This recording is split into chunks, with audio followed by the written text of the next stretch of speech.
Welcome to my show. In this video, I speak about Einsteinian time dilation, a product of special and general relativity. The explanation: it's a carrier force. Time dilation does not exist. Where? In space. Hope you like the video.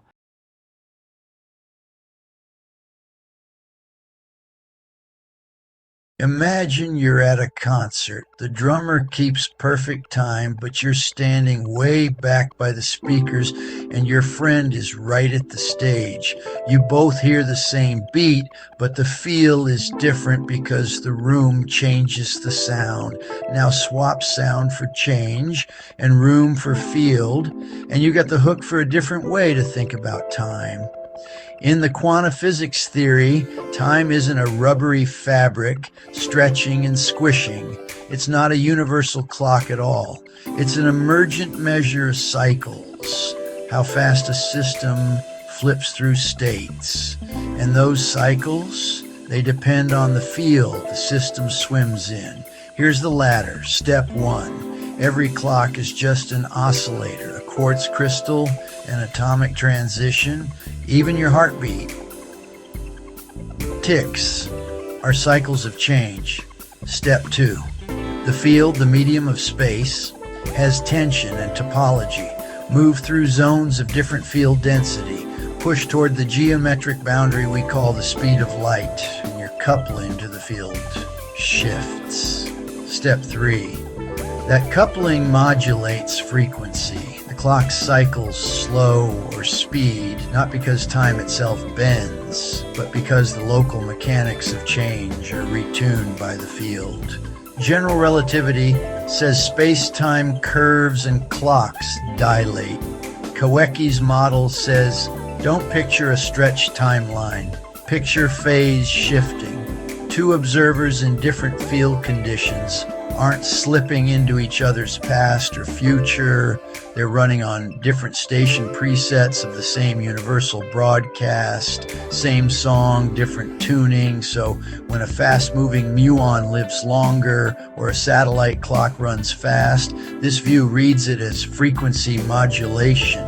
The carrier force, the field's coupling agent, adjusts how quickly the system cycles. No cosmic accordion squeezing time, just local oscillators syncing to the field they're in. Absolute versus local, this theory rejects a single master timeline. Each system carries its own beat, dictated by where it sits in the field's topology. Compare two beats and you get what we used to call dilation, but what you're really seeing is a mismatch in cycle rates. A phase offset. Why does this matter? Because interpretation guides invention. If time dilation is a byproduct of field interactions, then precision clocks, navigation systems, even particle accelerators are in principle tunable by engineering the local field environment. We stop asking, how is time bent here, and start asking, how is change being modulated? I'm not throwing out the math that works. I'm reframing the story we tell about it. If you want the deep dive, the limitations of standard dilation and the alternative framework, cue up the Future of Physics Rodney Kawecki playlist. Bring your best questions and your best clocks. We look up at the night sky. We see vast, dark emptiness between the stars. It is easy to think of space as nothing, a void, an empty stage where cosmic events play out. But what if that view is wrong? What if space itself is the main actor? Imagine every point in the universe is not empty, but alive. Imagine it is filled with a constant, subtle energy. This energy radiates outward from every point all the time. It is a fundamental field that fills everything. We can call this the carrier force. This is not the space of our grandparents. This is an active, vibrant medium carrying the rules of reality. Think about this radiating carrier. It is not like the light from a lamp. It is more fundamental, the underlying fabric of existence. Every interaction, every force, every particle It is the invisible ocean in which cosmic reality swims. The planets, the stars, the galaxies. They are not just objects in a passive vacuum. They are participants in a dynamic universal field. Their presence changes the field around them. Their movements are a dance with this ever-present energy. This idea turns our understanding inside out. Space is not a container, but a participant. This active space concept is powerful. It gives us a new lens. Ask different questions. Instead of asking how objects create forces across empty distances, ask how they interact with the field they are already in. The emptiness of space becomes the most interesting thing to study. It is no longer a backdrop. It is the source of the rules, a beautiful, simple idea with profound implications. Imagine you are in a perfectly silent, soundproof room. The quiet is absolute. Now let's turn on a very low, steady hum. It is so faint you can barely notice it, but it fills the entire room. This hum is the baseline. It is the normal state of the room's acoustics. This is a good way to think about the universal carrier force. It is the background hum of the cosmos, a constant baseline emission of energy that exists everywhere in every direction. It is the default state of the universe when no matter is present. It is the universe's own 0 point. This background hum is not just a poetic idea. Physicists talk about something similar. They call it 0 point energy. This is the lowest possible energy that a quantum system can have. It is not zero. Even in a perfect vacuum, at absolute zero temperature, there are still fluctuations. There is a seething energy in the emptiness. Our carrier force is like a physical interpretation of this idea. It proposes that this baseline energy is a real radiating field. Every point in space contributes to it.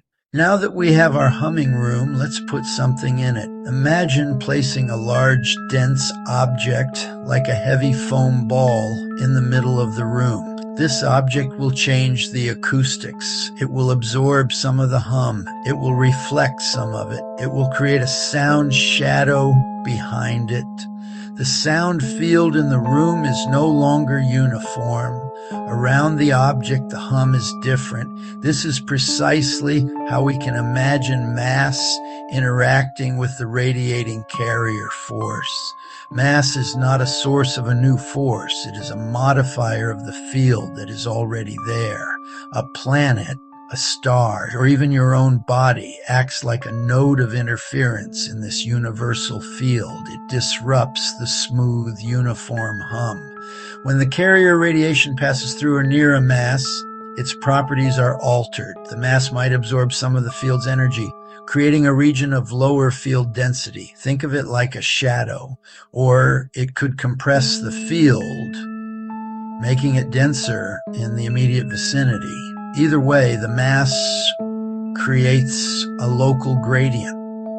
This local change in the field is what we experience as gravity. Imagine two ships on our calm lake. If we suddenly create a dip in the water level between them, the ships will naturally slide toward that dip. They appear to be attracting each other, but the real cause is the change in the water level. In this model, gravity works the same way. Masses create dips or shadows in the carrier field. Other masses then move along the resulting gradients. They are pushed by the surrounding higher pressure field into the lower pressure region. This view makes gravity feel much more intuitive. It is a pressure effect, a shadow effect, where the carrier field's radiation is weaker or shadowed by a mass. Other objects tend to drift. Clocks and other physical processes would also be affected. In a denser region of the field, things might happen more slowly, like trying to run through water. In a thinner shadowed region, they might speed up. This neatly explains the phenomenon of gravitational time dilation. Mass changes the local rhythm of the carrier force. And that change in rhythm is what we call gravity. Let's return to our active radiating space. Let's return visual emphasis. What does it mean to move through it? It is not like gliding through a perfect vacuum. It is more like swimming through water. The field is a medium. To move, you must push against this medium. You have to part the field in front of you, let it close behind you. This effort requires energy. This idea gives a simple, intuitive explanation for inertia. Inertia is the resistance of an object to any change in its motion. Why does it take a push to get something moving? Why does it take another push to stop it? In this model, inertia arises from interaction with the carrier force. When you accelerate an object, you force it to interact with the field at a new rate. The field pushes back. That resistance is what we feel as inertia. More massive objects disrupt the field more, so they resist changes in motion more. It takes more energy to accelerate a bowling ball. It takes less energy for a tennis ball. It's relational, born from the dialogue between mass and space. This leads to a cosmic speed limit. Think about moving a boat through water. The faster you go, the more the water resists. At some point, you hit a speed limit set by the water's properties, its density and its viscosity. You cannot go faster than the waves you generate. Same logic applies to the carrier force. The field has a characteristic speed for disturbances to propagate. That's the speed of its own waves. That sets an absolute speed limit for everything inside it. Nothing can outrun the field that defines it. That natural speed limit is the speed of light. Light is a pure electromagnetic wave, a disturbance of the field. So light travels at the field's characteristic speed. Matter is a complex, localized pattern in the field and must travel slower. Reaching light speed would require infinite energy because field resistance would become infinite. Matter can be seen as resonant cycles. These internal rhythms must synchronize with the local carrier field frequency. That resonance explains why properties like an internal clock change as velocity changes relative to the field. One of the greatest challenges in modern physics is the disconnect between two theories. We have general relativity, which describes the vast, smooth universe of gravity, stars, galaxies. Then we have quantum mechanics, which describes the tiny, chaotic, jittery world of particles. They work perfectly in their own domains, but they do not speak the same language. This new perspective, where an active radiating field is fundamental, offers a bridge. It suggests that gravity and quantum effects, not two different things. They are two different manifestations of the very same field. Think of the carrier field as an ocean. On a calm day, from a great height, you see the large, slow swells moving across its surface.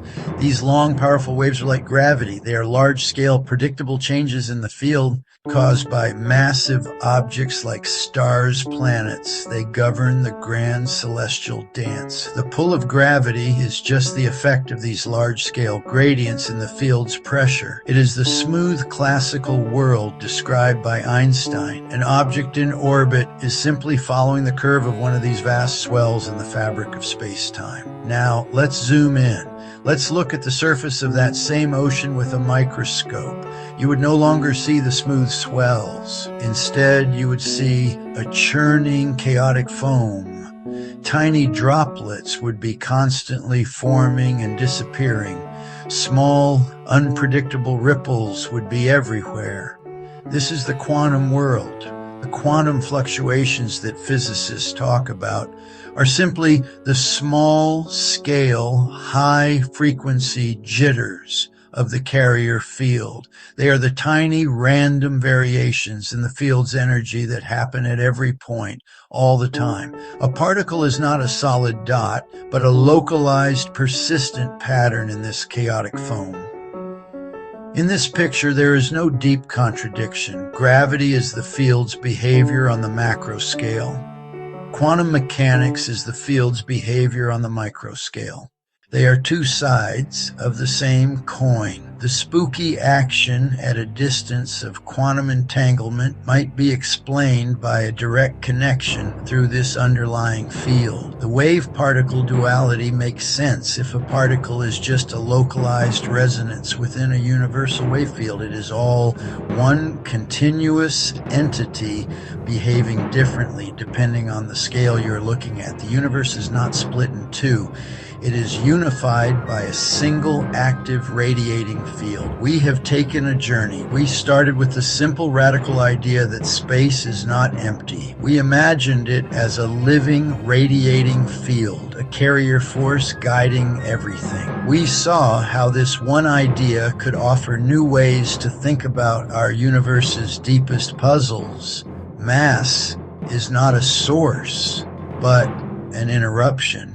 Gravity is not a pull, but a push from the surrounding field. Inertia is not an inherent property, but the resistance of the medium, the grand scale of gravity, the tiny scale of quantum jitters. They become the same music, played in different octaves. This leads us to a profound shift in thinking. For centuries, we followed a matter-first philosophy. We assumed particles were the fundamental reality. We thought they sat in empty voids and created fields around themselves. This new model flips that story on its head.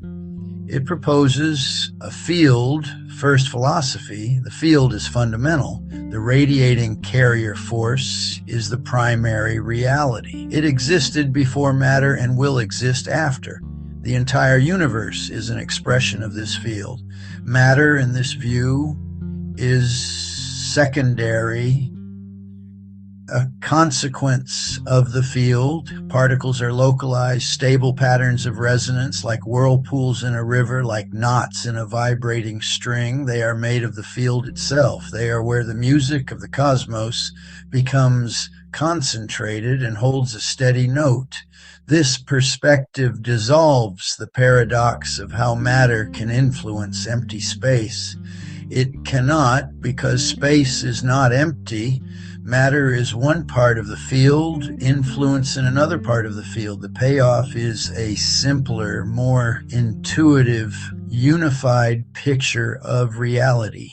We trade separate forces and disconnected theories for one coherent, active medium. The cosmos becomes less like a machine and more like a living organism. Its rules aren't arbitrary laws from outside. They are emergent behaviors of the underlying field.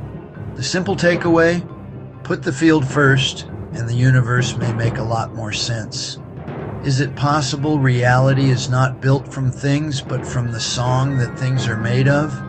The carrier force is the hum of the universe, the quiet, constant broadcast that gives structure to everything we see and are, the silent music beneath the noise of the cosmos. So let's start this journey together. Let's explore this idea. We'll look at how this single active field could explain deep mysteries in physics, gravity, the grand pull that holds galaxies together, quantum, the strange jittery dance of particles. The journey begins by letting go of one simple idea, that space is empty.